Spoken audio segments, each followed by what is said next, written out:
Shout out to formerly fat actors. I don't know. I guess the time will tell because there really hasn't been that many, but I feel like there is some kind of drop off, and it probably is. You get famous playing a part, and that's what happens to everybody. You get typecast. I called the Equalizer, who's not really fitting with the Harlem Heat vibe. Yeah. The gun shop owner, he's like, "Hey, aren't you forgetting something? I don't pay on credit." Oh yeah, I guess I have to pay you right now. Pow! Happened in the 90s. you know, a Chris Farley, even a John Lovitz, a portly gentleman like John Lovitz. The more um, Ruben-esque celebrities that we've had along the way, some of them lose the weight, Steve. Some of us old fat people can lose the weight. I did it. Roker did it. But I feel like there's a drop off because, I'm mentioning this because we're going to just mention Fat Joe today, who's, congratulations to him, lost a bunch of weight. Thanks, But Ozempic. yeah, he's proudly Ozempic, but he says it's like actually medicine for him. It's like a diabetes control that's not necessarily related to his fat loss. But he did. I think he was talking to Shannon Sharp. It was the interview I just saw, but he was talking about him and Big Pun almost getting arrested at a buffets because they were fucking closing them out. They waited. Dude, Big Pun, it's crazy because Fat Joe, I mean, at least he was big as fuck, but Big Pun, dude, he was just straight squatted.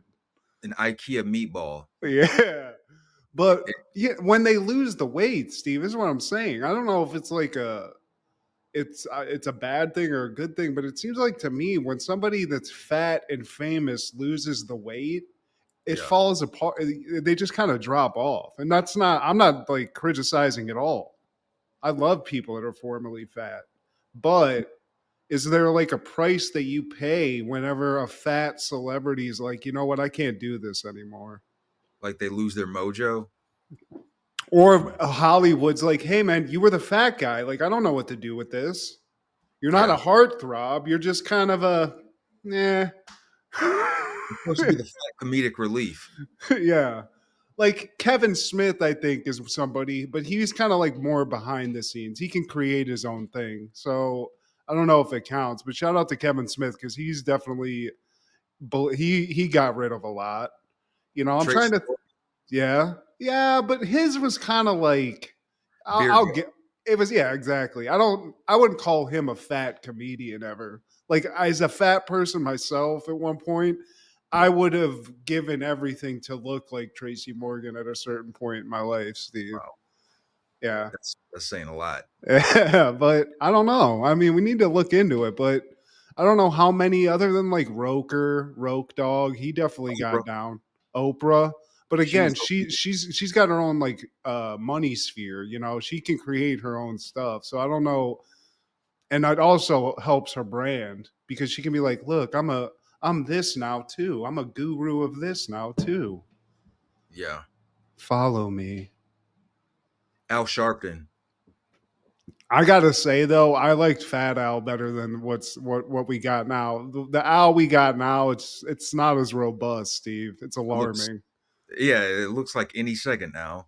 He's one of those people that lose weight and it looks like their head's been photoshopped. Like it's just strange. It's like a weird, almost AI thing, an uncanny valley that we can't cross. And that's the dark side of losing so much weight for celebrities, man. Like, or even anybody. Like, you still have like that big head, and then Yep. your arms still have like that Flab. that zoid. Oh yeah, dude. Especially, I kind of got lucky. I don't really have a lot of it, but there's people that lose all that weight and then they just have massive amounts of like folds of loose skin because their skin couldn't rebound that much. Like I don't really have that too much. Like there's a couple spots where yes, there is that, but it's a thing, man. It's a process. Here's somebody who I give super props to, and I don't necessarily know if it's killed his career, if he's just like pivoted or just whatever. But Remember that Ethan Suplee dude? Oh yeah. That dude is like a tank now, like in a good way. And he just completely turned it around from being just, I mean, he's one of those people that looked like medically it's a problem, this how fat you are, you know? Because I remember he was always a big dude in like Boy Meets World. He was in American History X as a big fat white supremacist. Yeah. He was in obviously like shit like Mallrats. He was a big dude in that. He was he was in like a football movie. I feel like Remember the Titans or something. It was like semi serious. I feel like. Yeah, it was Remember the Titans, I believe. I like how all football movies have to have like just a crazy obese dude. And Varsity Blues had to have fucking tan. Yeah. And that just, but Suppley, dude, Suppley's just a brick shithouse now.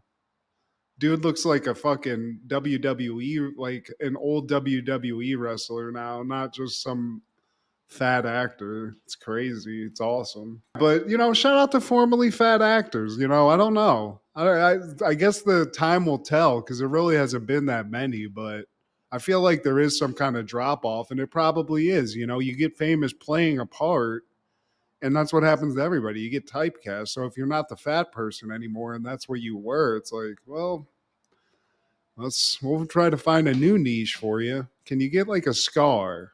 Can we scar you up a little bit?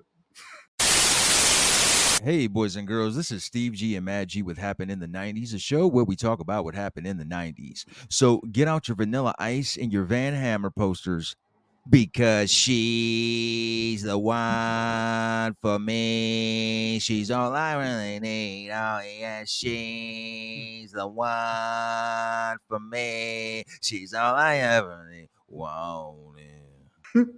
Wow, dude. Shout out Smashing Pumpkins, dude. Oh, so good.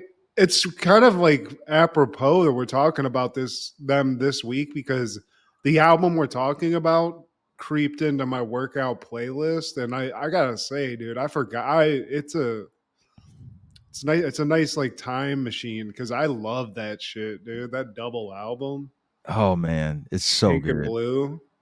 The world is a vampire. Dude, that song used to get me fucking fired up as a little angry little fat boy. I was like, What do you got? dude, that's a hell of a fucking Corgan, dude. I like that. That's Pete Corrigan. Well, today, my friend, we're talking all things October 24th in the 90s. Starting off in 1991, we would lose American captain, screenwriter, producer Gene Roddenberry, the creator of Star Trek, at the age of 70. Did they shoot him off into space, you think, Steve? Because they did that in one of the movies with Spock. Spock died, and they just like sent his coffin out into space. I hope Roddenberry got like his ashes put into space. He was rich enough, Oh yeah. you Did, know? didn't they do something with his like ashes or something like that? Somebody probably did something weird with him, dude. Actually, in 1992, that following year, some of his ashes were flown into space and returned to Hell Earth yeah. on the Space Shuttle Columbia mission STS-52. Man, why Yeah. you returning them shits? Don't bring them back. Leave them up there. He doesn't want to stay down on Earth. You fucks. Yeah. Was that part of his will? Captain And Kirk picked him up. He wanted to get fucking Captain Kirk to snort a little of it, dude. Captain Slow. That following year, 1992, the Toronto Blue Jays become the first Major League Baseball team outside of the U.S. to win the World Series. Who was their pitcher, Steve? I don't think they had a Hall of Fame pitcher. I do know Roberto Alomar was on that team. I just know that I dug their hats as a kid. My dad used to get me hats when he went on like business trips. Mm. And he got me a dope fucking Toronto Blue Jays hat when I was a little kid that I used to rock. They had somebody like Dave Winfield, or they had some. Okay. He was. Dave Winfield, Jack Morris was on that team. Yeah, dude. I mean, obviously they were good. But I mean, screw you, Canada, for trying to. This is America's pastime. Okay. Yeah.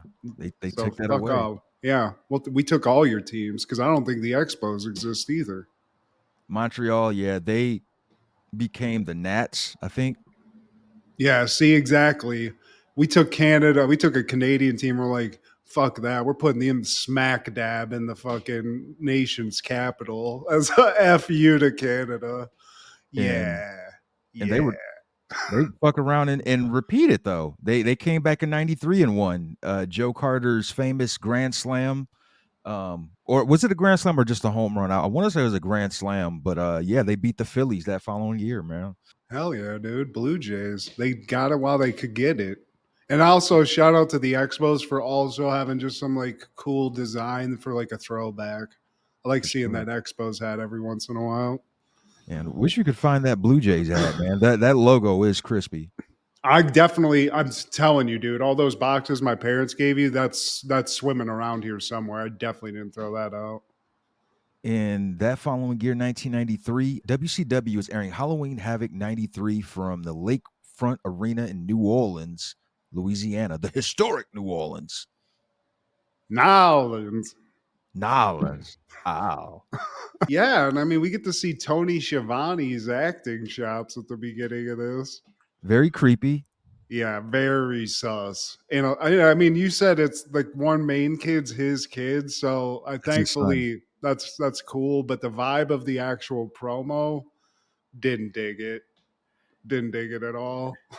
Yeah, man. Like, I did not expect Tony Schiavone to turn into like a minotaur or whatever the hell. Werewolf in Yeah, Paris. I thought it was a straight like smart guy molestation thing going on because it had that vibe. But shout out to Ted Turner for dumping what I can only assume was a couple hundred K into a useless promo for this pay per view. You Yeah, they're know, playing with Ted's money now. hell yeah, dude, fucking Teddy, give me a little damn. It's called Halloween Havoc. Give me a little Halloween. He's sitting there watching Tony Schiavone like, man, is that guy gonna fucking fuck that kid or what? What is this? I'm Dude, 'cause paying this money for. they definitely didn't have this budget when it was just NWA, man. Like, Jesus. I mean, because it was well shot. I mean, it it was looked like a fucking definitely opening of a movie, you very know? theatrical, man. Yeah, but it's not. I don't need that. I like the WWF. Just give me a little montage story with some narration, a nice, like, healthy, dramatic narration. That's all I need. I don't need this. Yeah, it's not even connected to the event. Like, there's no mention of the wrestler. There's no Sting popping out giving stinger splashes. Yeah, Yeah, there are no wrestlers in this. And then like, Shivani, who then animorphs into Centaur or whatever shit it was, it does that. I don't know if he killed the kids, but then it cuts to the actual event and it's just Shivani. It's like, dude, what the yeah. fuck is going on? What happened, Shivani? The And, fuck? Explain yourself. and not only that, it's Shivani as Jesse Ventura. And Jesse is the best gynecologist in all of New Orleans. Got it in, Shivani. I told you I could say gynecologist. You've never looked this good before, Shivani. Yeah, there's a lot of that. Nice bald head, Shivani. Your beard's falling off. Oh, but this first match, Steve. I mean, there's just a whole lot of mess going on in this match, Steve. Something I forgot, there was a complete name change with the Harlem Heat. They started off as Kane and Cole Yeah, that's not cool. with a Because K. they kept saying Kane. I'm like, that's Stevie Ray. Shut the fuck up. What are you Right. talking about? Can you Kane. I dig mean, and then there's a guy called the Equalizer who's not really fitting with the Harlem Heat vibe. Yeah. So many questions. How did this come about? The Equalizer with the Harlem Heat and Ice What is the Train. Equalizer? But let's go back to the Equalizer, Steve. What's Let's go his back. thing? What is his thing? What is he equalizing? What is his, like, if you had to describe him, what's his lower thirds? Like, what do you call this guy? TV dinners. That's what he equalizes. I mean, he needs to have some equal. because he's been eating a lot of sugar, Steve. He's just swole the fuck up. You see, I keep my portions all the same. And if there's too much meatloaf, I give some to Kane or Cole so that I have enough meatloaf that matches my green beans with my mashed potato square. I don't like the apples, so then that's something else that Kane or Cole can split. And in that way, it's a self-sustaining ecosystem, Steve. Equal portion. Everything. He's a communist, Steve. That's really all it is. And then we go to the other more, what I could say is like Timu 3-man tag team of Charlie Norris, Don't call him who, Chuck. yeah, don't like Tatanka's pissed off. Ice Train, who almost looks like Ezekiel Elliott, but like swollen. R.I.P. to him. He just passed away January of this year. So, can I ask, did Ice Train ever go by any other names? Was he always Ice Train? Ice Train, he was M.I. Smooth as well, man. Dude, that guy's a legend. That guy, am I fucking smooth, dude? Oh wow.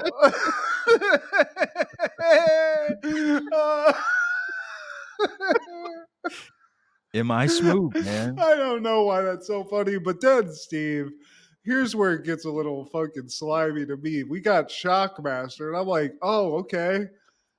Stormtrooper helmet, maybe a little stumbly. What is his thing now? Is he just an electrician, Steve? They just gave up. And like now he's like a lovable, like oaf. They just like they just ran with that incident, man. Like, you know, because he stumbled, and that was like the most like embarrassing debut in all of sports entertainment. And so they're like, all right, this is your thing now. You're clumsy. You wear a construction helmet now. You're not going to do the stormtrooper thing. It's just a construction helmet. You got to eat this. Like, you got to eat. We can't do anything else. You fucked us. So even fucking Jesse the Body calls him clumsy and stuff. You know, like there's some allusion to what you're saying, but I was just like, man, what a fucking just twist. They literally gave up. They were like, here's a fucking denim fucking shirt, dude. Here's a hard hat we found in the bag. Just get out there. We're gonna call you fucking Jesse's gonna call you stupid when you're walking down to the ring too. Uncle Fred. And it's not a good match, Steve. You know, as much as I want to like say it, none of these guys other than Harlem Heat. I mean, Harlem Heat does what Harlem Heat does. We get a couple cool Booker T moves, which I love to see. Yeah. We get the little like kicks and stuff, the little theatrics, the yelling, the Booker T screams, you know, but when you got Equalizer out here tussling with Ice Train, it looks more just like something that like a Narcotics Anonymous fight. It doesn't look like something you want to be watching on a pay-per-view, you know? I honestly, dude, some of these guys, like, I've never heard of these people. Charlie Norris, like, he's clearly, you know, he's got the Native American thing going, and it's just a boilerplate Tatanka like thing. Every move he has is the same shit, which I guess maybe that's just built into the Native American vibe, but yeah, dude. But the Charlie Norris Ice Train Shockmaster trio, eventually they defeat the other team, which I didn't agree with because I was going for Harlem Heat all day, even though they needed to update the names a little bit, you know. With a very anticlimactic bear hug slam. I'm guessing that. Yeah, dude. He just laid on him. That's all he did. That's great. You know what? But he's a big fat dude, so I guess that's the super move, Steve. You use it. He secured the win, man. And backstage, we got Eric Bischoff, who I didn't mention. He's dressed as a Confederate, and yeah, dude, it's the South.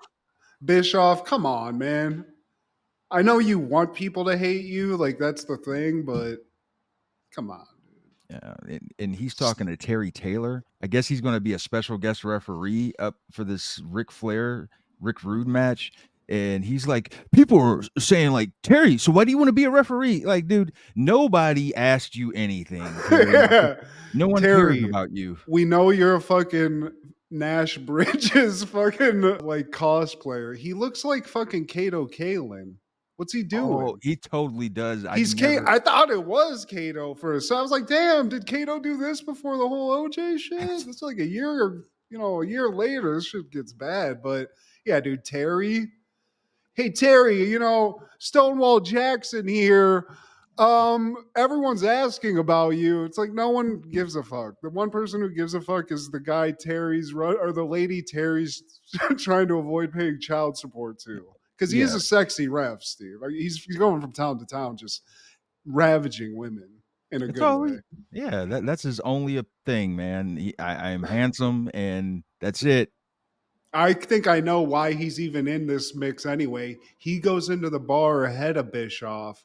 He gets like a gaggle, and then he throws Bischoff a couple of scraps, Because Bish at this point, nobody wants to fuck with the Bish, Steve. Up next, we got Paul Orndorff with the Assassin versus Ricky Steamboat. And I feel like this match would have been better if it was the 80s because Yeah. yeah, Steamboat, man, he caught some nasty hits in WWF, man. I know he took a mean DDT on the concrete from Jake the Snake. Hasn't been the same since. Like in the 80s, he was more aerial. I feel like Paul Orndorff's arms, his guns, they weren't as jacked, Steve. I feel like he's on his way down. Maybe the roid thing or something. I don't know. He just got off the cycle a little too early. But I'm concerned for the assassin because the mask is way too tight, Steve. He's This thing is bloated. hugging his face. Dude, I mean, can he breathe? Thank God his nose is like out of it because otherwise he's just like smooshed. Man, like them old school like lucha kind of mask is yeah. Is that what he like? Who is the assassin, Steve? What the fuck Uh, is it?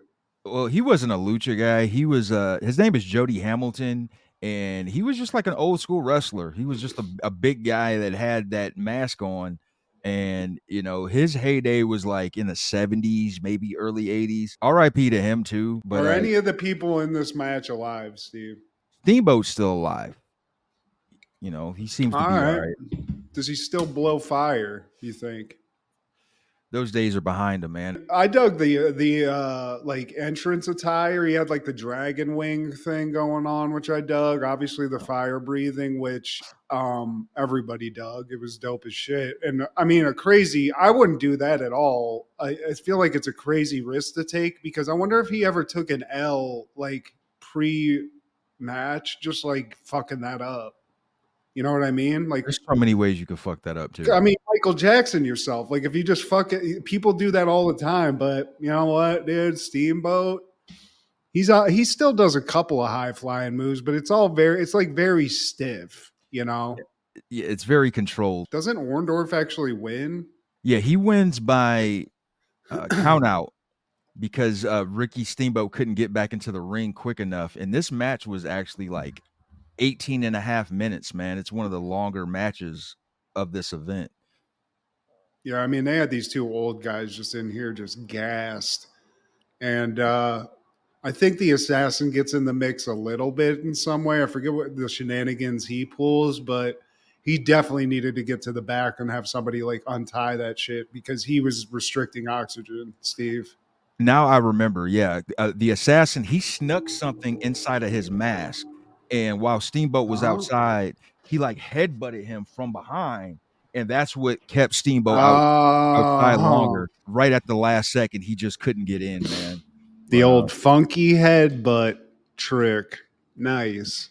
Nice assassin.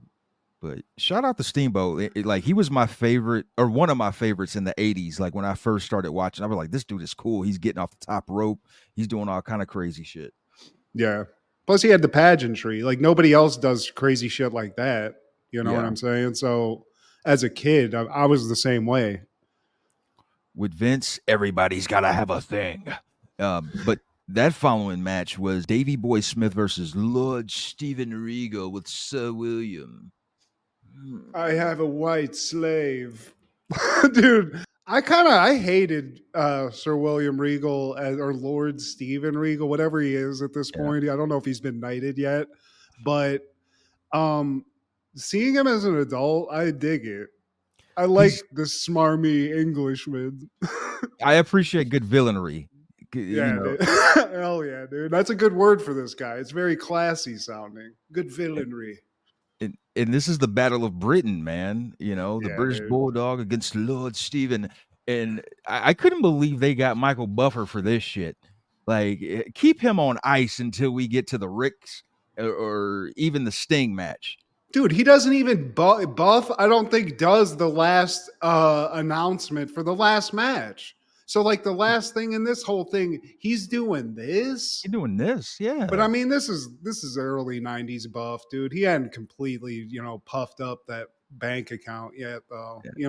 Like a couple years later, it's the paycheck's going to be significantly bigger, and he's only going to do it once, and it's going Only to be the one. main event. And if you want more than once, it's like $1 million per Rumble. He ain't doing this shit in the back of a fucking Chevy anymore, guys. This is Michael Buffer. And he's about to give his little brother a little skis too and throw him into the UFC. You realize that the Buffer brothers are two of the greatest, like, pre-match announcers of all time, and it's at brothers. It's amazing. Coincidentally, man, it's time. I don't know which one is better, which gets me amped up more. I like Buffer's like words and voice, but Michael Buffers, but the other one, the UFC Bruce, Bruce, he yeah. gets he gets physical with it. He'll throw like a couple of spins in and Yeah. stuff. It's Yeah. it's I love yeah, that. and he's smaller in stature, so I think that's Yeah. what he had to do. It's time. But this match, it's decent, man. You know, Davey Boy, he's showing off his breakdance agility. I like all the little like spins and like tumbles that he does. Very entertaining, man. Like the one hand cartwheels. He Like, also does this crazy, like, he gets on the ground and like crabs Regal like up in the he like I don't know what to call it. It's like a hyper extension of his full body. yeah, That looked dope. But one Regal thing that I love, and I think there's a couple guys that have used this like specifically, but the European uppercut where it's like a rotation where they like smacks you in the face with his like bicep that Regal does. It's like a yeah. specific punch, dude. It's fantastic. It used to be like a select move that you could do on a create a character in the THQ wrestling. So it's a personal favorite of mine. But William Regal, dude, he's fucking he's got class, Steve. I like how he works, and he's got a butler just out here, just trying. I don't really get. He doesn't really do much, Not and I in think this he match. stole Mister Fuji's outfit, but it's all right. And Steven Regal even kicks out of the power slam in this match. Like no one ever kicks out of the power slam. I mean, and but he doesn't want to lose to some guy with some fucking braids like that, dude. He's British, Steve. Those Fucking damn braids. fuck that shit. This was That, a time limit draw because I forgot to mention this was a television title match.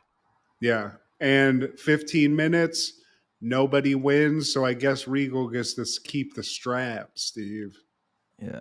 I don't know if this was a stipulation for TV matches or TV championship matches because the previous match was 18 and a half minutes.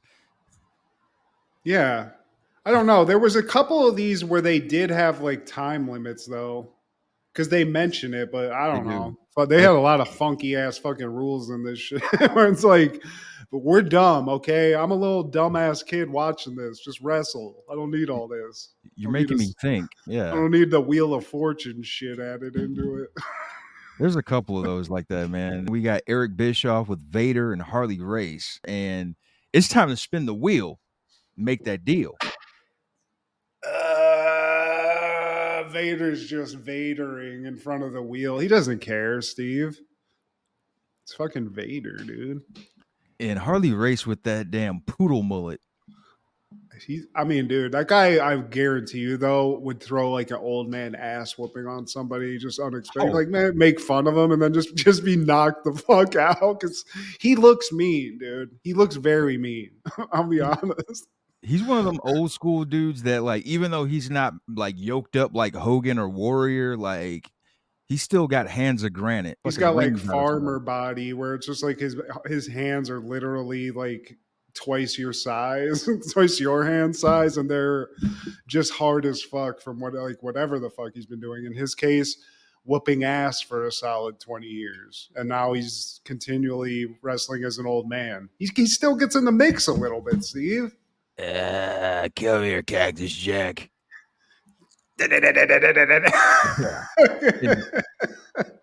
And what the wheel lands on is the Texas Death Match. So that's right up Cactus Jack's wheelhouse. Yeah, dude, that's not fair. But Vader's like, I don't give a shit. Let's go get a $5 foot long. I gotta fucking test up here. This isn't where we see him backstage. We'll get to that. The next match, Steve. How many fucking titles is this goddamn the United States heavyweight title match between Dustin Rhodes and a stunning Steve Austin? Future Attitude Stars. Yeah, dude. I will say that there should be a compilation of Jesse Ventura premonitions on WCW, because we covered another event where he says to Jim Ross, like, you should put on a cowboy hat and call yourself JR. And then fast forward, here we are. He's good old JR. In this match, he calls Stunning Steve the wrestler of the 90s. And lo and behold, he like Jesse be knowing shit. I'm the fucking Nostradamus of wrestling, Steve. He is, man. I don't got time to bleed. Dustin Rhodes wins this. Yeah. He's the natural, correct, Steve? At this He's point? the natural Dustin Rhodes, yeah. Yeah. He's still all natch. But, Steve doesn't take it so well. And he just straight blasts Dustin with his own belt just in the chops after the match, because it's Steve Austin, And like something else I caught in this match, man, he misses Dustin Rhodes with a knee and he ends up falling outside of the ring, and it looks like legit bad, man. Like, and he starts like limping, and I wonder if this is what led to his iconic knee brace. If that's what, because like it looks like that shit got cracked. This is the impetus, Steve. This is where it all started. You can hear it just in the distance. Da-dun, da-dun, da-dun, da-dun. It's weird seeing him with hair. Yeah, it's weird. It's very fine, Steve. He has like doll hair. For such a hard man, he has very fucking soft, fucking voluptuous locks. But please tell me you paid attention for this one, man. The Nasty Boys, Brian Knobbs and Jerry Saggs with Missy Hyatt versus Marcus Alexander Bagwell in Tuco Scorpio. Do-da-doom-doom-doom-doom. Do-da-doom-doom-doom-doom. With Teddy Long. With Teddy Long, got that fancy do-rag on. A do-rag with a bald head is just nasty work. Like, what are we doing? What in the Lawrence Taylor are we doing? They'll never know if they don't see, Steve. And this is also, we've seen it, Steve. We've seen this young Marcus Bagwell. He ain't as buff as he should be, but this is his stripping days. I dug this. And I dug Missy Hyatt too, Steve. She looks like a fun time. Very sexy. I like this version of Missy Hyatt. And did you catch the whoop? There it is. This is so time stamped. Like there's a lot of whoop. There it is. Actually, not even in this match, not just this match, but throughout the event, you hear people saying whoop. There it is. I didn't see that, but I did see Buff and Too Cold getting a little fucking. Yeah. Yeah, Tuco does his two-step, and then Marcus Alexander Bagwell, he does like his little strip, like it's very stripper-like. He's just of course, Steve. That's all a white man can do. The only rhythm any white guy has is if they have the chops to be a male stripper, Steve. And then you're just throwing heavy hip work into it. So I like that he tries, but it's Too Cold Scorpio. This guy has a music video and a dance, so I don't know what you're trying to do here, Mark. And Scorpio hits that 450 splash that I love so much. Man, he hits it on Knobbs, but then Saggs comes in and attacks him with a boot upside the head. with the referee not looking, of course, and that gives Knobs the chance to pin Scorpio. Nasty Boys with Missy Hyatt get the win. I like that Bagwell does try to give Missy Hyatt just a little smooch. Gotta shoot your You shot. know, fuck it. Why is she hanging out with Knobs and fucking? I don't get that. Is she that nasty, Steve? The pairings of all of these like teams and proteges, yeah, they just did they make those decisions on spin the wheel too? Like, I don't know. Knobs, we're gonna throw fucking sensational Sherry to you guys. See, that would actually make more sense to me because It they're all would. yacked up in an alleyway, smelling each other's armpits. That makes more sense with sensational Sherry. Missy Hyatt, she looks like a normal Kelly Kapowski type. Steve, It don't match. Like Missy, you should be with Sting or something. See, well, we need to just be that, Steve. We need to pick like the management. We got to pair that. I don't know wrestling talent, but I know management talent, Steve. So let me get you a blazer with a lot of bright colors and possibly airbrushed location specific stuff on it, and your wrestler. I like that. You're like Seinfeld on that last episode we covered. Back to Colonel Bischoff. He's backstage with Sid Vicious and Colonel Master Haka.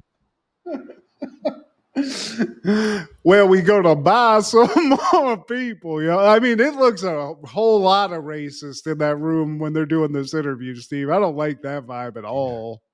And you wonder why you lost to Vince. Shit like this. Holy American History X.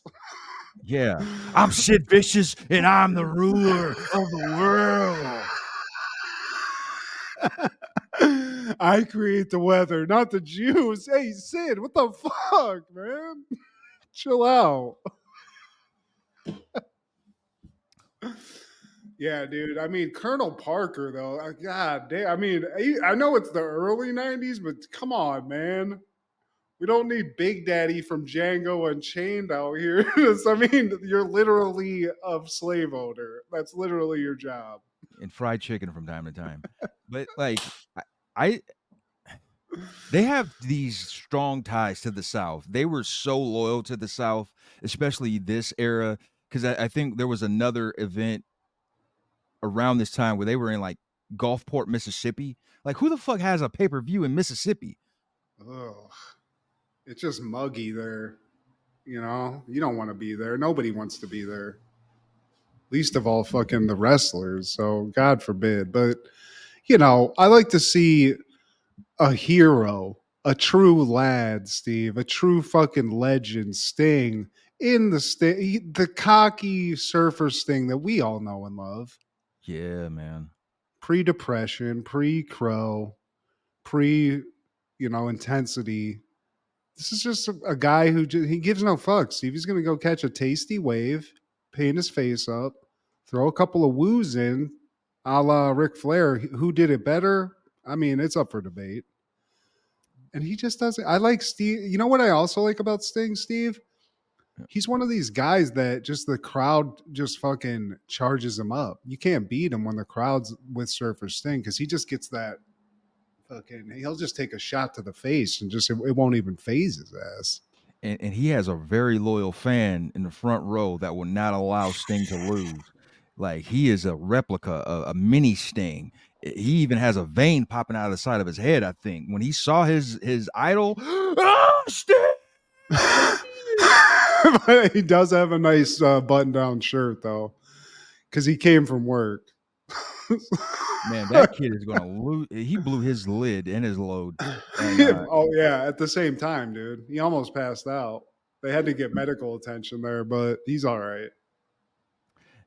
All with the Brian Bosworth cut, man. You gotta love this version of Sting. And in this match, man, it's Sid Vicious with Colonel Parker versus Sting, and we get two Stinger splashes back to back. Mm-hmm. And that's really it. I didn't like this match, Steve. For the talent in the ring, I just felt like it was kind of like so-so. Expected more. It's really Sid dominating throughout this match. until finally Sting gets some come up. And, this one made no sense because Colonel Massa Parker, he's outside the ring and he pulls on both their legs. It's like, dude, it's obvious which one is which. I don't know. Yeah, dude. Maybe with the camera angle that could have helped sell that better, like maybe a closer up, so you're just looking at the black boots because they're both wearing black boots, but from the angle that they show, like, dude, it's obvious one guy is wearing like long tights and one guy is wearing trunks. Like, what? Look It's up a little bit, my guy. Hello, motherfucker. yeah. Like, just look up. That's all you had to do. But he didn't, Steve. And it led to Sting being able to roll up Sid Vicious and just kind of get like a lame. We didn't get any fucking Scorpion Deathlocks. We didn't get any whatever, what have you, any of that stuff.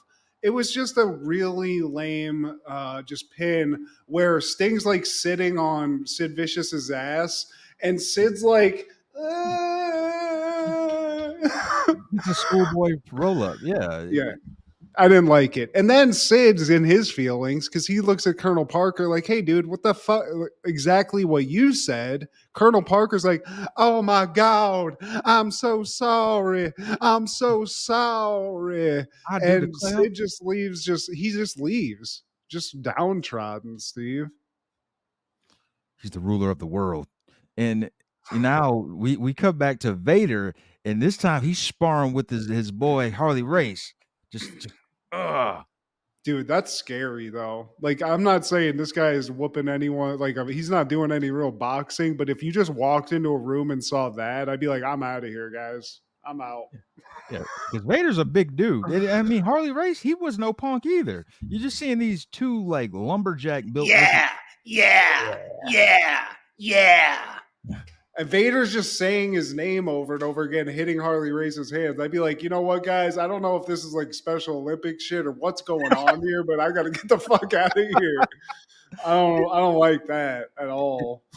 Meanwhile, you got Cactus Jack on the other side of the screen, and he's just sitting down on the floor, rocking back and forth. You can't hurt Cactus Jack. You can't hurt Cactus Jack.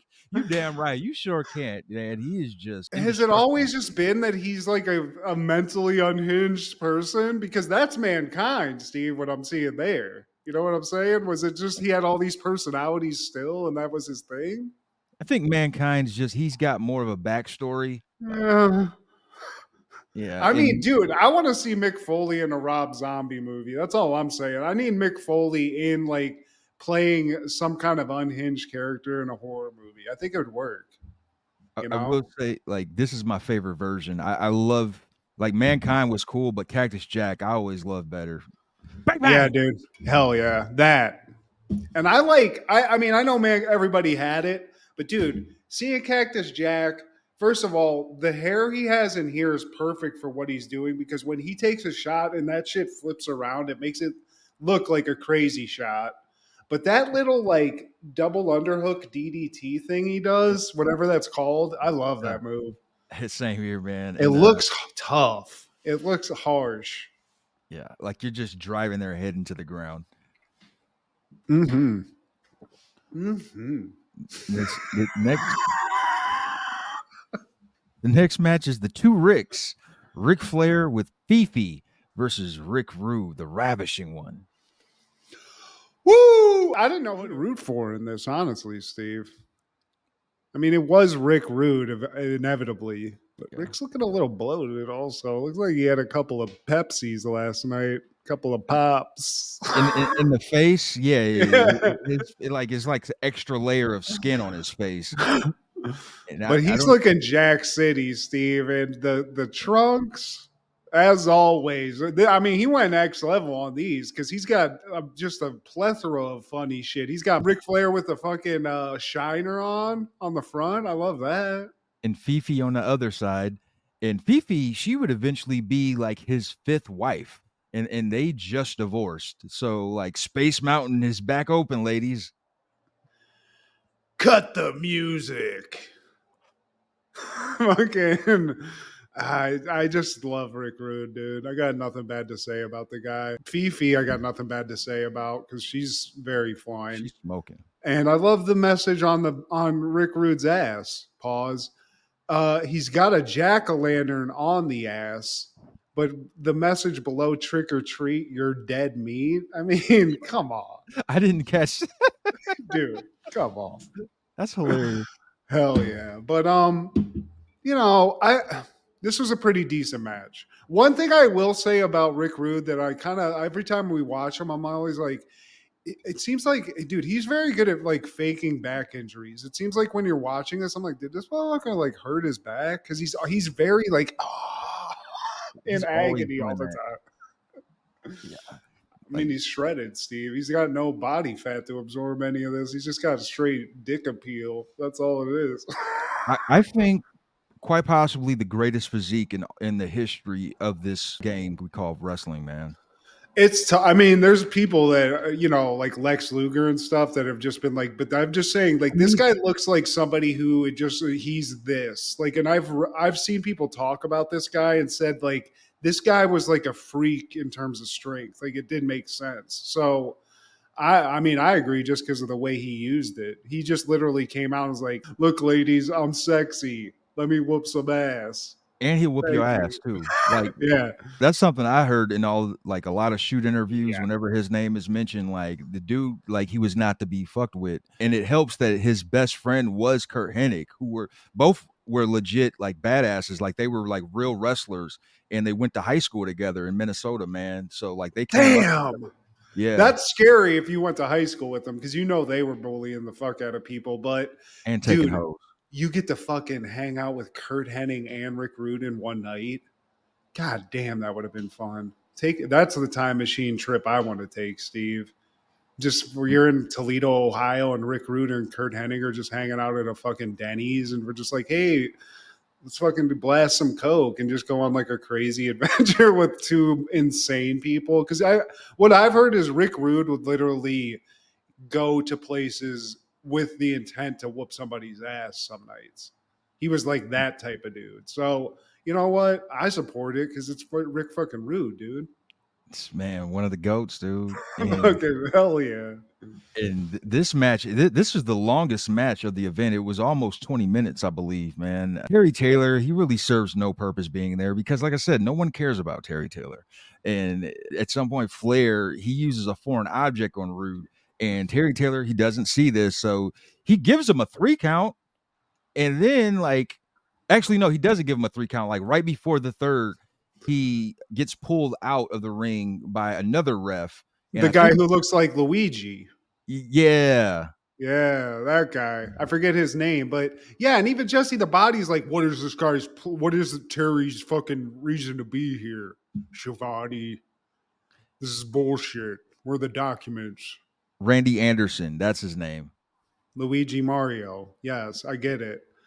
And the Luigi Mario who just got blasted, like it was just comical at the end of this because he gets hit like inadvertently, and of course he does the ref flail. I'm knocked unconscious. I have brain damage. So Terry Tate gets in the mix and he's verklempt. He gets knocked around.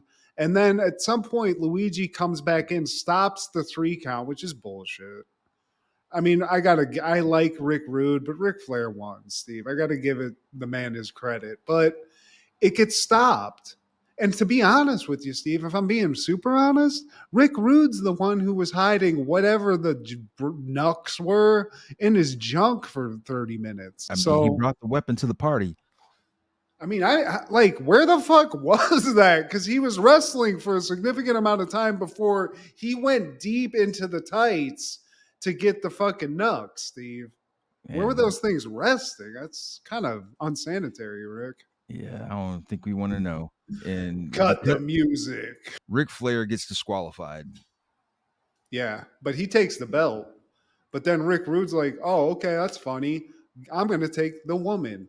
And then I mean, the way he's carrying her, it looks like he's just munching box all the way up to the backstage, Steve, because he's got her like this, and he's just doing this. So I don't know what's to be assumed here, but I think Rude was getting a little rude, if you don't mind me saying.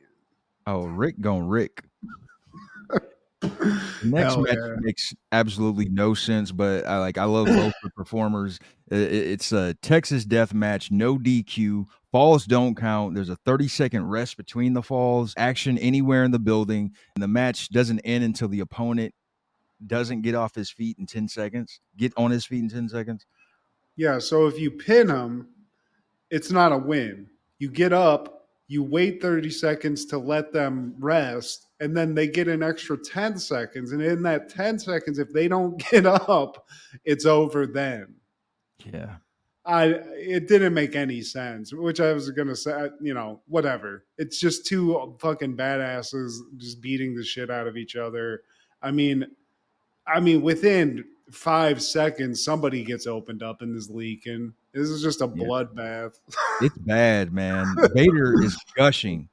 Like it's just like a geyser coming out of his forehead, man. Which is gross too, because he just with the mask and like the whole like shit going on with that, I just feel like there's a lot of just bacteria. There's people being sprayed with blood. Jesse the body takes some blood. It's like you need a Gallagher tarp to be at the show, because these guys are gushing, Steve. And it's wrestling, but I didn't remember WCW going this fucking like, this is pretty shocking. This is attitude era level of blood, man. Like, and I didn't expect this either. Not in this era of WCW. Like, maybe later in the '90s, but in '93, like this, I thought this was more catered towards the children. And you got these two big brutes out here, man, and one of them is just like popping off the top of his face, man. Yeah, man, I just saw Ice Train. I'm not into this. I'm not into this bloodbath. I can't Scorpio strut to this. Equalizer, get in here. Equalize this Equalize some shit. But one thing that I was just simply shocked at was at one point, I don't remember where, like on what side of the ropes they were at. I think like Cactus Jack's on the outside. He gets Vader and he just straight suplexes Vader, dude. Like that's like a Hulk Hogan level move of strength, but Mick Foley's just out here, Steve. He out here. He's lost a liter of blood. He's still suplexing Vader. He buries Vader in a fake grave that's like part of the set with Vader's name on the gravestone. I love that. As you would imagine from these two, man, there's some nasty bumps. There's some DDTs on chairs, and I saw that there was a stain. It was so nasty. There was a blood stain left on the chair. Dude, I'm telling you, at one point, Cactus Jack drills Vader with something, and you audibly hear Shivani and Jesse the Body go, ugh.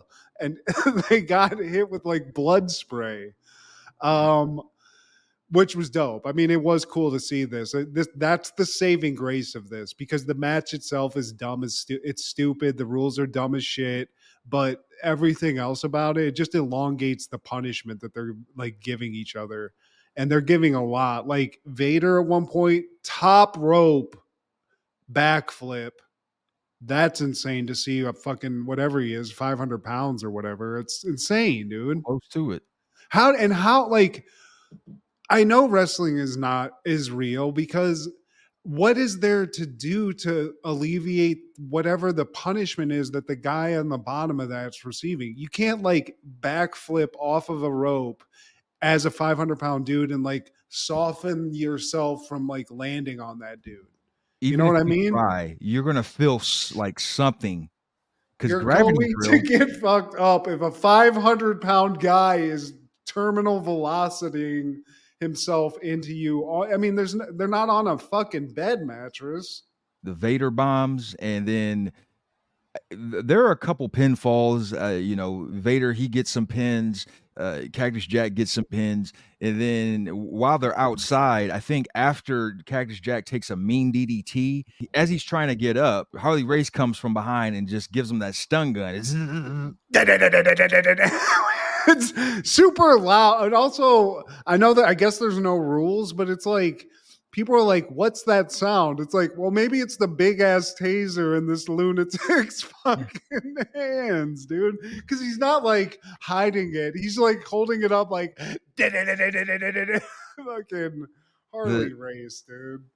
the whole distracted referee trope that's been sprinkled throughout this thing. But that's Mick Foley's weakness, Steve, electricity, because he takes one little shot to the leg and he can't get up. And I think that's what it was. Like, I didn't that happen like in the middle of like that 10-second thing, and Yeah. Mick's just all laid out. He got It, LAPD'd. as he was trying to get up from the 10 seconds. Yeah, that's what happened, man. And that's what got Vader the win, the stun gun. Dude, what's that night like afterwards? Because both these guys, I'd be like, dude, I need like 8 Percocets. I'm just going to bed because this is insane, dude. And so that was Halloween Havoc 93, man. Was it the best? I mean, no, but there was some definite. I mean, there was just to see some of these legends, Steve, and some of these non-legends. Because to me, I think what made me laugh the most was that 6-man tag, dude. Just the trash that they threw together for that was so good. Charlie Norris. Wait, Yeah.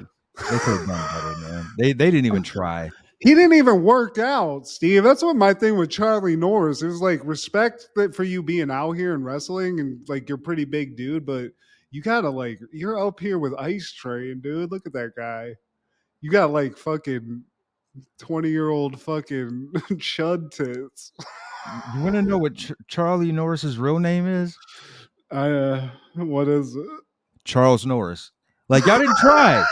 Y'all didn't, Damn. like, no Tatanka, no Black Hawk, nothing like. Nah. Teddy ain't giving nobody that. He's like, hell nah. My daddy didn't fight them motherfuckers.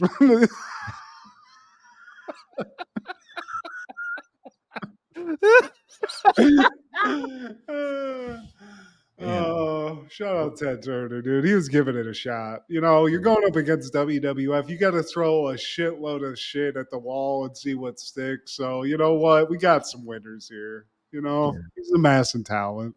They shot their load. In that following year, 1994, Gargill.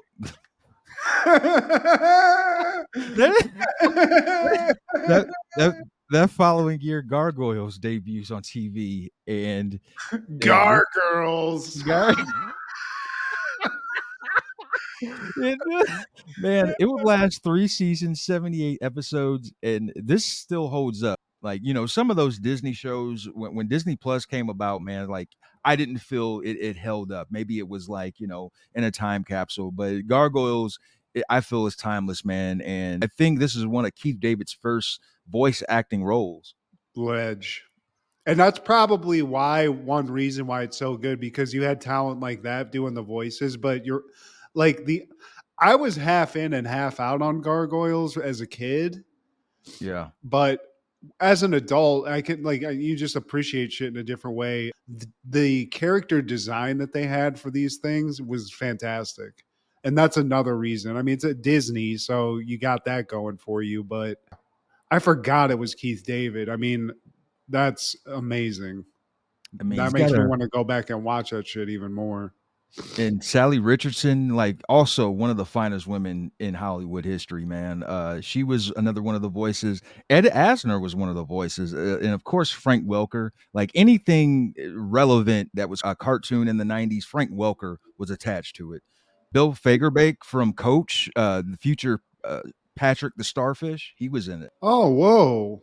Dauber? Dob dog? Okay. Taking some dobs. All right.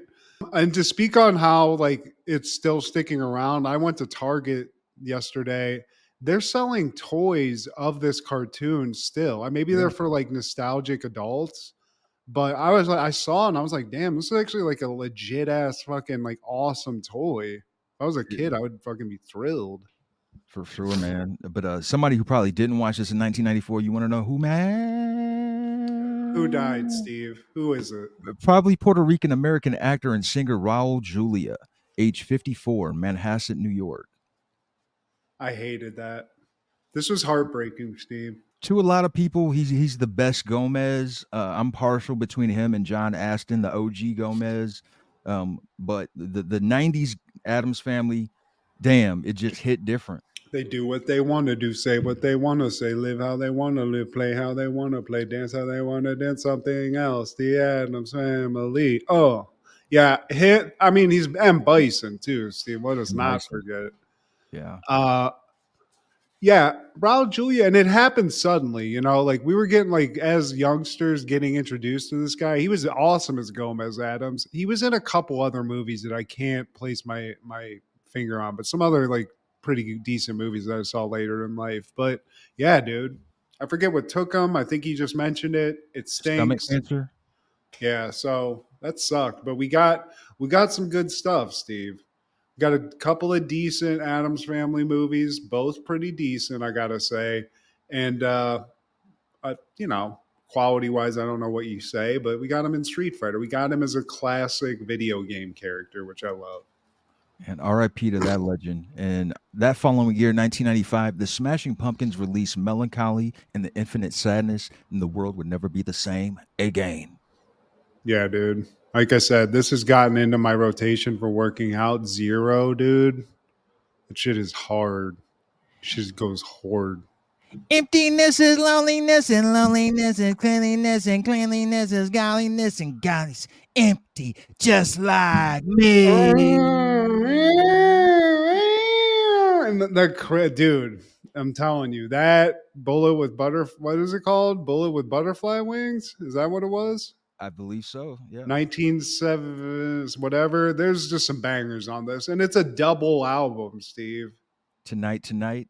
Yeah, I mean that's the cliche, but it was still a dope ass video when it first came out. Like a Joe, despite all my rage, I am still just a rat in a cage. Doom, doom, doom, doom. Yeah, dude. So it went hard. So this was a big one. I had this. I mean, I had it. I think we all had this. This was one of those universal albums. And on that same day, 95, Marilyn Manson releases his debut, Smells Like Children. And I don't like that. yeah, very weird, as you would imagine from a Marilyn Manson debut album. There's some like very eerie skits in there where there isn't any music, just like noises and sounds. And this is the one with "Sweet Dreams Are Made of These." I like this version better than the original, honestly. Yeah. I just was never that into Marilyn Manson, Steve. He had some songs that everybody kind of got into and like the just lexicon of Yeah. uh the 90s, but the vibe was just off for me on this. I didn't buy into super dark shit like this. And when he started doing all like the weird like just dude with tits shit and like just it got weird, Steve. I never wanted to be associated with that crowd. Somehow I found myself being associated with that crowd in the 90s in high school. I think when it comes to Marilyn Manson, it's like a la carte. I can't jam to a full album because I don't fully get into the vibe of that. But Beautiful People, Sweet Yeah. Dream, The Dope Show, there's some bangers, man, to be had out of that. And Great. he's an entertainer too. Like I know people that are into him and they say like when you went to his shows, like he'd put on a show. Yeah. He'd have crazy like shit he'd be wearing, like be on stilts and shit like that. So in that way, I respect him, and I do still, even though I am not very much not this anymore in life. But I used to, I love people that are just like, man, fuck you, and just do their own thing. And he was kind of like somebody like that, where people were putting a lot of shit on him in the '90s and like blaming him for a lot of stuff. And he was like, I'm gonna do this. So I like people like that just like, you know what, like they don't give a fuck about what you think. And they blame it on Marilyn. Where Yeah, were the exactly. parents at? And Fat Joe on that same day, 95, he releases Jealous One's Envy. And this is a fucking banger, man. I would give this shit 5 stars. But hey, what do I know? I love me some Fat Joe. I came in clearly after this because I came into them with Jealous Ones Still Envy. Josie, yeah. Yeah, they were still envying at that point. But Still. dude, Fat Joe, I've said this many times. I was more of a West Coast person, so I wasn't checking out a lot of East Coast rap as a younger dude because I was a West Coast guy, Steve. I was West Coast all day. Right. West Side. But dude, Fat Joe specifically, the way he spits, I mean, he's a legendary lyricist. Everybody loves him. He's a badass. And this, I didn't listen to it today, but I'm sure because I listened to a lot of Fat Joe, it's the bangers. It's filled with bangers. You said it's a 5 out of 5. So is it a full from front to back listen? In my opinion, because like, I'm kind of the opposite. I was growing up like more leaning towards the East Coast, even though I did love like West Coast artists. And it's very lyrical, man. Fat Joe's a lyrical dude. And this was the Fat Joe I was introduced to in '95. This was around the time he did the "I Shot Ya" song with LL Cool J and Foxy Brown, and I think Keith Murray was on that song. But the features, man, it's got KRS-One, and that's how it starts. Like the album starts with Bronx Tale, two Bronx legends, KRS-One and Fat Joe, and then Respect Mine featuring Raekwon. So I'm getting all over that. And Big Pun, he has a feature on there called Watch Out. That was a great team, and that didn't last long enough because of Big Pun's unfortunate demise, man. That 1-2 punch, I put them up there with Raekwon and Ghost, man. If you listen to Capital Punishment, Big Pun's album, Fat Joe's he's heavily featured throughout that, and it's just a great tag team combination, man. Both lyrical dudes, and they play off of each other, kind of like Styles and Jadakiss. You know, What I liked about them together, and it's what's good about all rap duos, is that they can weave their flows together and like go back yeah, and forth with each other, exactly. and Yep, it's not like it's smooth. And they definitely did that, and it did suck because the song they had together were fucking. I mean, they just went to it's peanut butter and jelly. Steve is just a perfect combo, straight up, man. and They they were they eating a lot of peanut butter and jelly at the time too. Unfortunately, heavy on that jelly, man. And but yeah, shout out to Fat Joe, man. He's a legend. In 1997, we would lose American voice actor and singer Don Messick at the age of 71. He suffered a second stroke and died on October 24th, 97 in Salinas, California. Don Messick, you could just say he was one of the guys for Hanna-Barbera. He was involved with Yogi. He was doing the Huckleberry Hound. He was the narrator. All those old Hanna Barbera cartoons, you hear a narrator. That was him. He was Bam Bam from Flintstones. oh He shit. yeah, he was some character in all of the main like Hanna Barbera cartoons. Astro from Jetsons. He was the dog. Holy dude, this guy's resume. Good lord. Impeccable. I wonder if he It, was breaded up, Steve. I wonder if he was just rich. well, dude, when you're Papa Smurf and Scooby Doo, um, you paid. You paid, bro. Hell yeah, dude. Damn. Well, he was good, but I bet he was living like a fat rat in Salinas, California. So shout out to a legend. That's the dream right there, dude. For real. Like those are iconic like cartoon characters, man. And, like you could say he was like the Mel Blanc of Hanna Barbera. Damn. That's a hell. I mean, it's a hell of a comparison, but it's pretty much right, like spot on. Yeah. That following year, 1998, Walker Texas Ranger is airing season 7, episode 5, Code of the West. An escaped convict targets the judge turned author who put him away. Yeah, do not fuck with this guy, Steve. This guy is crazy. This is a wholesome episode, Steve. There's a lot of ins and outs as we get with all walkers, and a lot of ass kiss. No, not kissing, but kicking. He's kicking some ass, Steve. At the beginning of the episode, classic Texas chain gang, Steve. We're out here. They're doing something. I don't know. And you see them working, but then you cut to this chicken truck, and immediately you already know something's about to happen in that chicken truck. Yeah. And like while the chain gang they're working, the chicken truck pulls up and guys pop out and start blasting immediately, wasting no time. And this isn't like I know what you guys are picturing, people in like armor, they got crazy masks on.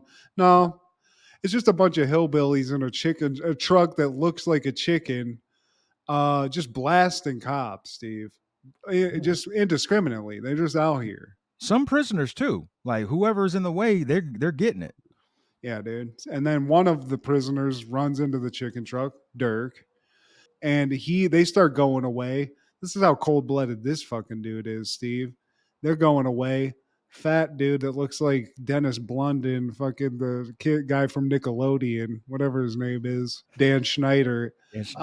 He's running. He's like, "Come on, Dirk! Come on, bud!" I mean, Dirk's gone. The plan, good. Everyone's dead. He's out. He says something crazy like, "This ain't your ride, amigo," and just blast the guy. I mean, did you have to shoot him? If you just start driving, that fat guy's not keeping up, Dirk. He's just happy to have guns again. Like this Yeah, guy, dude. he already escaped jail, and now he's just adding to the charges, man. But Walker and Trevette, they're always on top of things. Well, most of the time, and they're in the chopper. They're overseeing the land where these chain gang workers were in. Like they Because there's a spot them. bunch on the loose, Steve. Like that's what you were, chain gang on the loose now. This is a fucking Texas Ranger. This is bread and butter, Steve. And then they hop off the chopper and start whipping ass. They literally drop in on these fucking chain gangs, 2-on-4, Steve. Trevette Walker against 4 convicts just trying to get to freedom. So the high stakes here, right? They drop in on a chopper midair, just fucking when I say drop in, I'm talking like 10 feet. They come in fully loaded, and you know what it is, Steve. Know what it is? A 2-piece meal for all of them. And Trevette, I got to give Trevette. This is what I love about the show. Walker, he's going to kick some ass, but Trevette's really getting some like heavy, like dramatic shots at all these guys. And I love that. One Chuck Norris roundhouse kick equals 7 servings. So it's not necessarily a handicap match when Chuck Norris is in the picture. And, one of the guys gets away. So Walker, he like has Trevette fetch the guy. Like, oh yeah, go get him, Trevette. Like, I didn't like that. Like, what's going on? I get it. You guys are fucking equal in this shit. Every time some running has to happen, it's like, oh, you need the chopper again, old man? You can't fucking run in those cowboy boots. But you know what? Trevette, he's a former athlete. Played for the fine. Cowboys. You know what? So that's easy work for that dude. But yeah, I love that. I mean, they just straight drop in on these convicts, Steve. These convicts have what were you guys in jail for? Petty theft? Like, Jesus Christ. Rip these fucks apart and get to freedom. Stole some Whoppers. But Dirk Morgan, that's his full name. And he's already on the prowl looking for the prosecutor that sent him away. And him and the boys, they track him down as he's leaving his office. We find out he's one of the bad ones because they like go through the list and they're like, we got them all. You guys fucking posseed up and rounded up all these loose convicts except one. But then they look at the list, they're like, oh, that one, he's real bad. So we know that. But yeah, he shows up. Dirk shows up at like some CPA's office, just some CPA's working a late one. Comes out, and I mean, I guess Dirk's got some hard feelings, Steve. Him and his buddies, the fucking KKK posse. That's what they look like. I mean, it's straight suspects fucking shit going on here. And the nooses also, the hanging, Steve. I'd point to that as well as their MO is a little bit sus as well. I don't like this. But they string this guy up and they just leave this fucking guy hanging, Steve, because we find out, was the jury foreman on the trial that put Dirk away. And that left a bad taste in his mouth. Oh, so he was in the jury, not the prosecutor. No, this isn't the prosecutor, Steve. This was the main juror. I think they have to read it and they're like, you're guilty. He was the main one. So Dirk, he's like, fuck it. I can't kill all those people, but you're getting strung up Texas style. Like an elephant. He doesn't forget. Yeah, dude. Fucking Dirk holds a grudge. I mean, seriously, he's already killed about a dozen people. Now fucking Fats McGee's hanging from the rafters, and it's just not cool. But we go to CDs. CDs. It's the local hang, Steve. It's the place where the good people go. And we see there's this kind-hearted judge who's like a local legend, and they're setting up this little like I guess it's a charity that this judge has. For the It's for like kids. for the wayward kids, Steve. Before they get on the wrong track, this judge wants to set them straight. He doesn't want the kids to follow their parents' footsteps. Like, these are children of convicts, people who don't have either parent. And, he's just trying to, like you said, get them on the right track.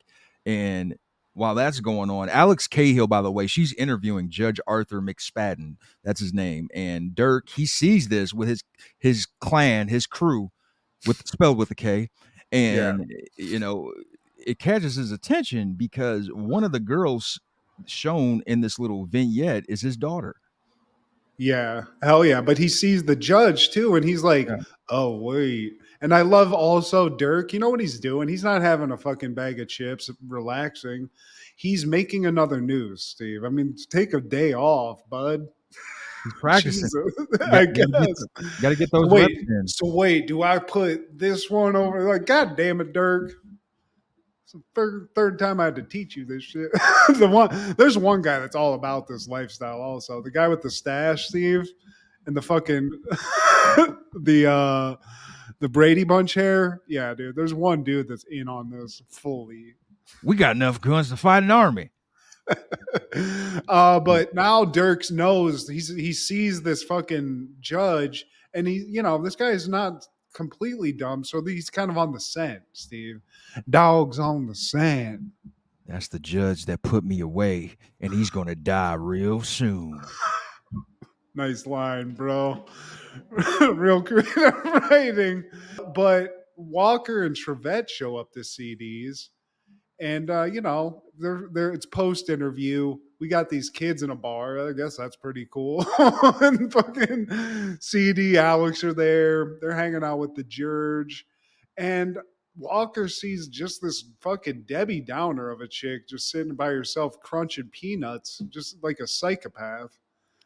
He's like, Katie. hey, yeah, Katie, what's going on? Are you having fun? She's like, fun. What's that? Wish I was dead. Yeah, like my parents.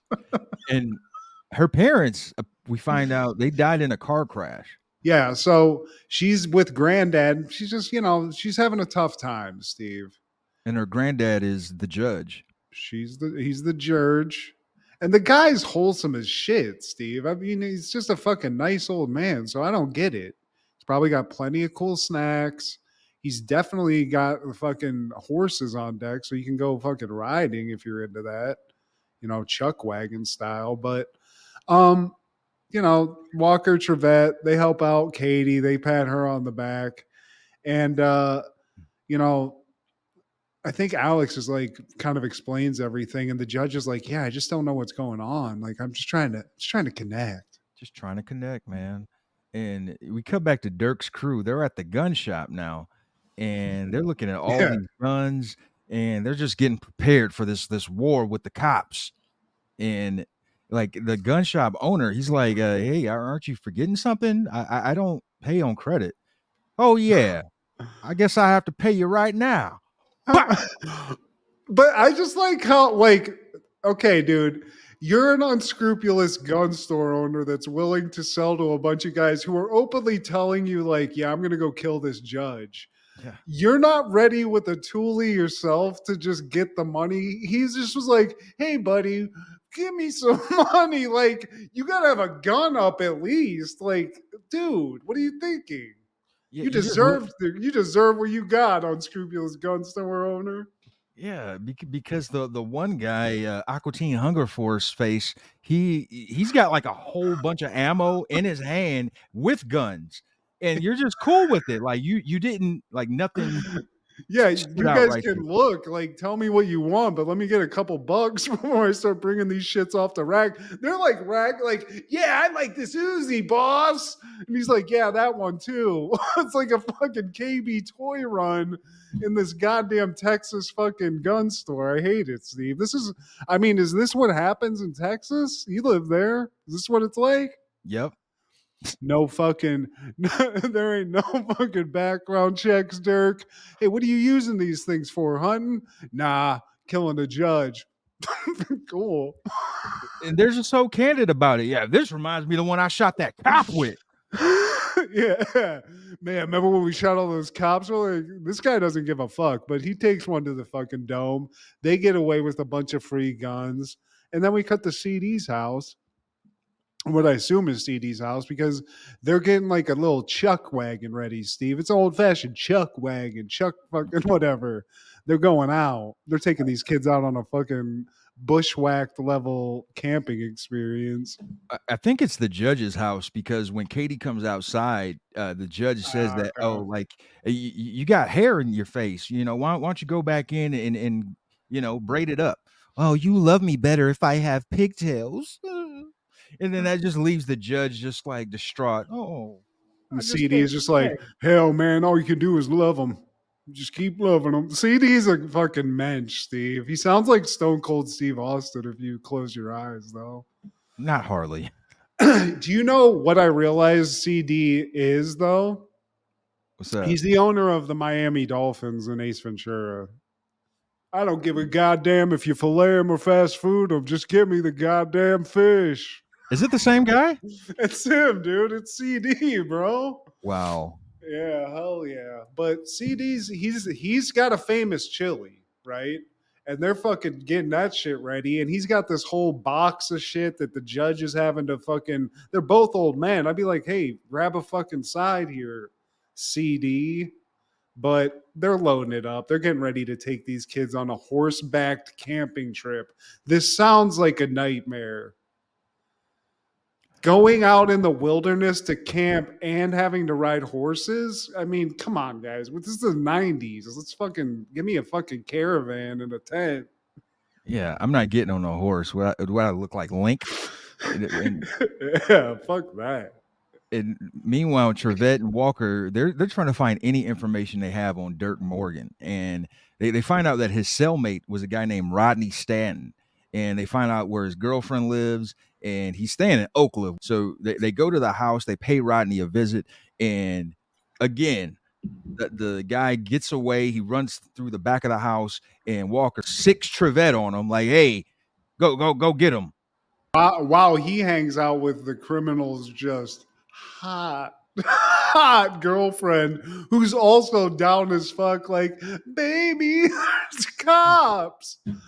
I mean, fucking Walker's like, maybe we should talk after this, get you on the right path. Those To titties this they don't look felonious at all. They look, but this Those time, cities are felonious, Steve, for sure, for sure. yeah. I'll commit a couple to see him, but Trevette gets this guy. Doesn't he go into a pile of mud though, Steve? Woodstock 99 style? Yeah, they get muddy this time, and now he's pissed. Man, this is a new shirt. And Walker also on another kind of sus tip is like, you mind riding in the back? Because he's all muddy. It's like, man, shut the fuck up. Which Trevette kind of does like flex on him a little bit. He's like, I'm just kidding, buddy. Like, Put his towel down though. when is it your time to get them? When they don't run, you mother. Yeah, I kick things. You run. And Trevette, I got to give him credit though. The guy's still running a solid. I know he had an injury or whatever that kept him out of the pros, but dude is just cooking, Steve. Yeah, I used to like catch that. passes from Aikman. Man, what would you expect? It's like the playmaker out there. So they question this guy.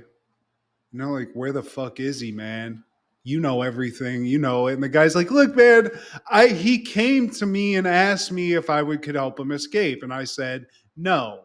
Okay. And they're like, why'd you say no? You were buddies with him, this, that, and the other. And he's like, look, dude, this guy, I'm telling you, this guy's a psycho. I saw him fuck a hole in a wall in prison one time until the wall was bloody. Okay. This guy's crazy. So I wash my hands. Let me go back to the baddie that I had over there because we were just about to get into a heavy line session.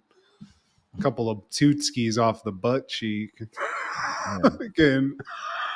You kicked in the door mid snort. I mean, it went into her butthole, but still, like that's a way. That's kind of a fucking party foul, bro.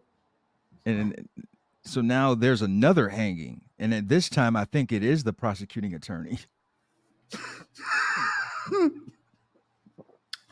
I mean, dude, this guy's going around lynching people. To say Walker and Trevette are on top of it, I don't know, Steve, because god damn it, this guy's going around just hanging the fuck out of people. He's wasting You know no what I'm time. saying? Just going all out. And we cut back to the kids and the camping. And we see that Katie and the other young girl, I can't catch her name right now, but they're bonding. They're talking about their backgrounds. And the one girl says, I don't have my parents. My mother, she's no longer with us. And my dad, he's in jail. And I just remember how he was to my mother. You know, he would always be mean to her and beat her. And Katie's like, I don't have parents. You know, so I live with my grandfather. And well, at least you have someone to love you. I wish I had someone to love me. Little perspective, Steve. Little different perspective for Katie. The chick's name, by the way, is Cindy. Cindy, that's right. And Cindy, it seems like maybe, just maybe, we might know her dad already, but we'll figure that out. um, so yeah, and you know the camping trip, it's going pretty well. You know they're going through the wilderness here in Texas. They stumble upon a little baby deer, Steve. It's hurt. But what do they see here? The one person's like, "Are you gonna kill?" The one kid's a psycho. Is like, "We're gonna kill it," and the guy's like, "Billy, no, we're not gonna kill it." Venison? Yeah, I mean, fuck. The kid's right. That's like veal, but he's like, "No, this is a teaching moment." So they get this little baby deer. All these kids are just loving it. They're helping the deer. They're giving it a little band-aid and shit. I mean, as somebody who went on camping trips like this for like Boy Scouts, I mean, this is probably what the ideal scenario is. This isn't what happens, but in this case, it's a TV show, Steve. So these kids get a fucking front row seat to see this little cute baby deer just getting nursed back to health. Because all it takes is a band aid. That's all it takes. Well, some bandages, man. And Trevette in Walker's world, like they're investigating and they find out that this was the guy that also helped put Dirk away. And they realize that Arthur is the judge. So they immediately head to the cabin. Oh no. Yeah, but what we haven't seen yet and what's just about to happen is Dirk showing up to the cabin, Steve, with his boys. That Yeah. clan, Where, you know. where's the judge? Yeah. I don't know where the judge is at. What are you talking about? He's out on the river trail. Well, why you want to see the judge? Nothing important. We just want to kill him. What? Who did they shoot here, Steve? Who was it? That's Like a like his horse handler or something? horse handler or one of his aces, like one of his boys or something, somebody like that looks after the house while he's gone, I guess. And when he hears this, he immediately does a Christopher Reeve on the horse. Nah, motherfucker, you ain't getting away. So they shoot him off of the horse. Blah, blah, blah, blah, blah, blah. Dude, Dirk's a fucking cold-blooded killer, dude. They have all these guns. Red You Dead don't think he's Redemption. out there? Dude, he's got it on. He's got that little focus joint on, Steve, where it slows down. He pointed. Dude. He got Danny Glovered that bitch from fucking distance. So they leave a dead body at the fucking cabin, and now they're like, "Let's go," because the trail's right there. So they hop in the Bronco, and it's fucking go time, Steve. They're about to hang this Jurge. Let's go fucking hang this motherfucker. And Walker and Trevette, they arrive and they see the dude's been shot and killed. So they're like, oh, damn, we really got to move on it. Son of a bitch, Trevette. Start running. Trevette's like, man, we got a truck. No. So the kids are hanging out, and it's story time, Steve. You know, because they got to take a break. They've been helping this fucking Bambi out. It's getting better. It's already feeling better because of the band aid. And they're like, tell us a story. So the judge is like, look, all right. And he tells them a story about this guy. Get his Otis something, I think his name was. and he was put in a position that he. Do you remember the specifics of the story, Steve? I'm faking. I'm blanking on it. Well, him and his mom, they were like cast out of the city because the dad was a criminal. And yeah, I blanked out too, man. But basically, this guy was given the chance to either reunite and become a criminal with his dad or turn his dad in and do the right thing. And he did the right thing, and it led to success. And it was just a tale that eerily mirrored Cindy, the little girl that Katie's hanging out with. It just seems to kind of go with what's going to happen with her. But Yeah. it's just like a tale about doing the right thing. This judge and everyone's like, well, and even like the bratty kid who I think was the psycho is like, that's not how life works. Life isn't always like that. And the judge is like, yeah, but that's why you have to do the right thing. Because then no matter what, if you do the right thing, you've done that. If you do something bad, nothing good's going to come of it. The kid's like, yeah. He's not like, fucking shut up, old man. You want to go hang some deer? Yeah. Yo, hey guys, check out this dead deer. Like, what are you talking about? He's like, I just killed it. Like, oh my God, Billy. But now it's just a race against time, Steve. These old men are hanging out with these kids. Alex is with them, but these madmen in this lesser truck are just barreling down this trail while Walker and fucking Trevette in the more cool Ford truck, the more luxurious Ford truck. It looks so cool. They're barreling down, and it just seems like what it's going to happen. Steve, they have such a lead on Walker and Trevette. I feel like there's going to be a hanging. Yeah. That's what it looks like. And, everybody's taking in, enjoying nature. Even the mother deer comes back to get her little, what do they call a baby deer? Is it a fawn? It's a fawn, Steve, and Yeah. it's so Yeah. pretty, and all the kids are like, "Oh my god!" Everybody's just like hugging. It's just, and even like I feel like the granddad and the granddaughter start like getting a little, just like it's just perfect, right? But then, fucking, god damn it, Dirk Chaos. shows up. Yep, Dirk shows up. He's like, "Hey, Judge, you remember me?" Well, And before that, he blasts CD with his GMC truck. I can't believe, yeah, dude.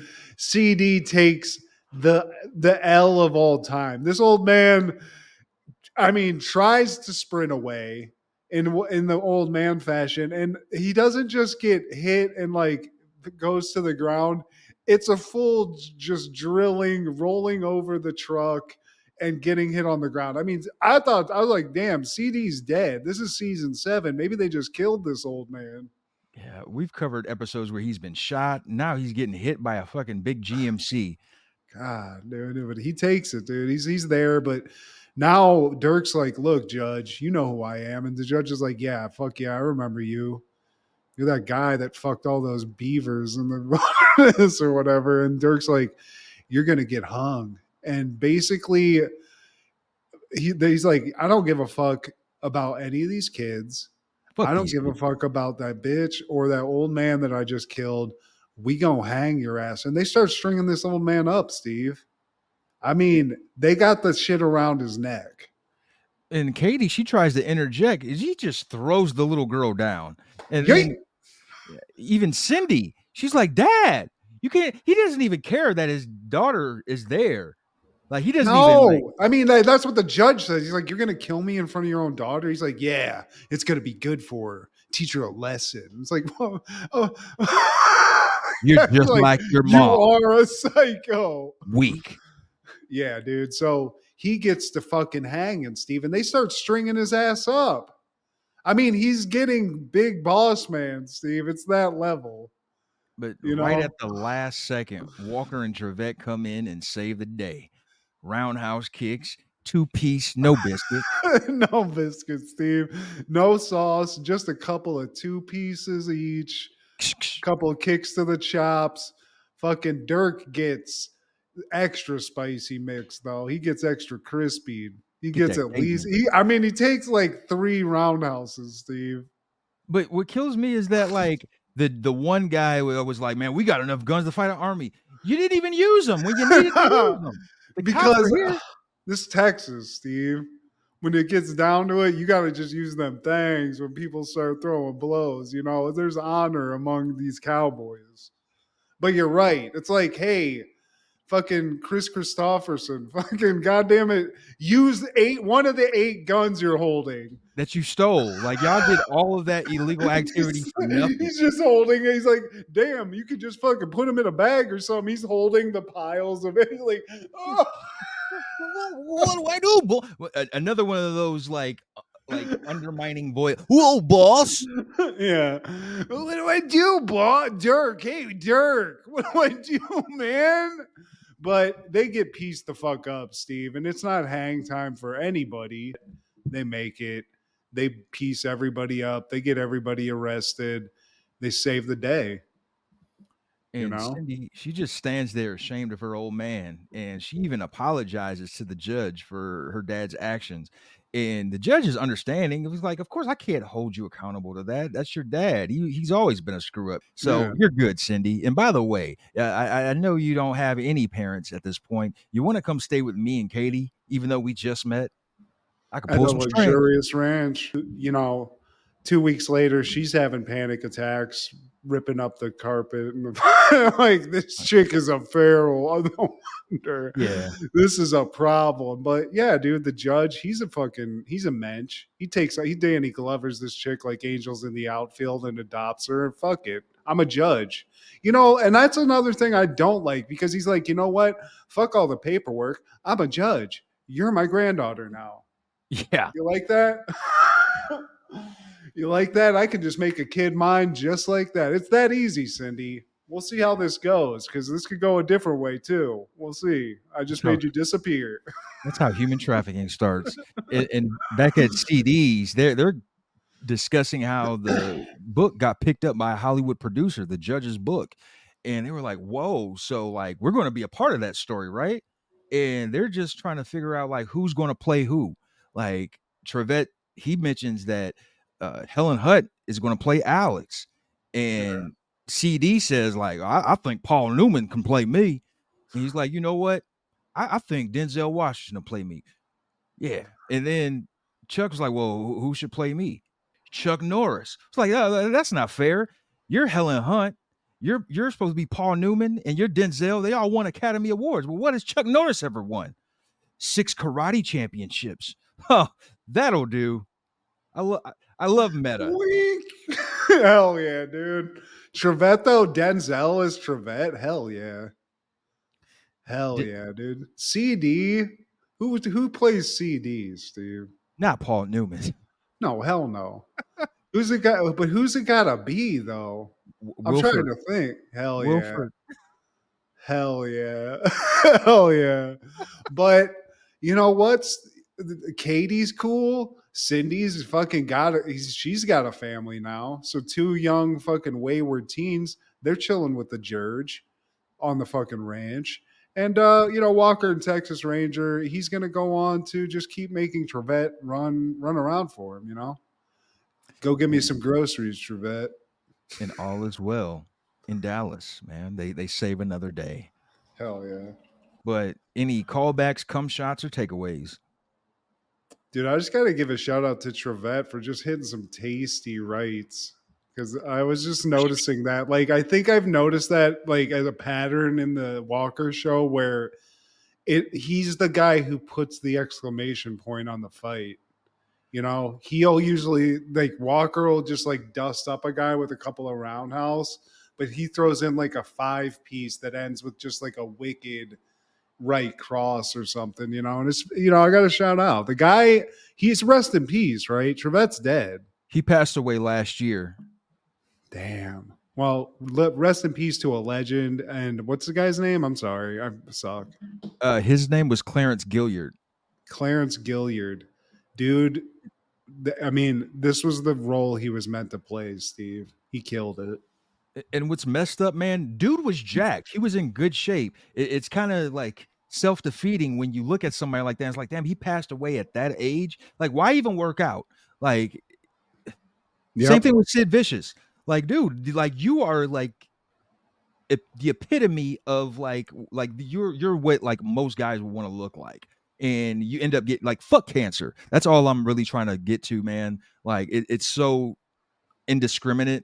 Like you can be in the best shape of your life, and cancer it'll just be like, yeah, you know what? I feel like fucking with this person just right Yeah, and now. that's how fucked up it is too. Like somebody a brick shithouse like Sid Vicious. It's like that guy could just punch his way through life and like just break anything. This guy's just a beast, and it will take somebody like that down. I mean, that guy was, I'm sure he did some drugs. I'm sure he did a couple of things that might have hurt him a little bit. But you're not that big and that jacked and completely just like unhealthy. You know what I'm saying? That guy was probably in better shape than a lot of people, and that is nuts, dude. That sucks. Yeah, man. And all I got was in 1992, SNL, they had musical guest Arrested Development with Christopher Walken. I believe that was the second time he hosted. And, this is the beginning of a nice run for him. And like, this is the one where he shakes hands with people and he can like read their minds. I can't remember the name of it. It's like telepathic something. And there's also the Continental. Yes, I mean that's the one, Steve. The Continental that became a thing. Champagne. Yeah. That's a like a lot of like skits from this episode were put into his best of. But please like, share, subscribe, and comment. Please tell your sister emptiness is loneliness, and loneliness is cleanliness, and cleanliness is godliness, and God is empty, just like me. Check out Food Show Fanatics as well as Crushgasm every Wednesday with Kendra G, our guy Clark the Shark on Podcastle. This is Steve G and Matt G. Happened in the 90s. Matt was the fat kid, Steve was the flat kid. Life wasn't always great, but you know what was? The 90s. Happened in the 90s.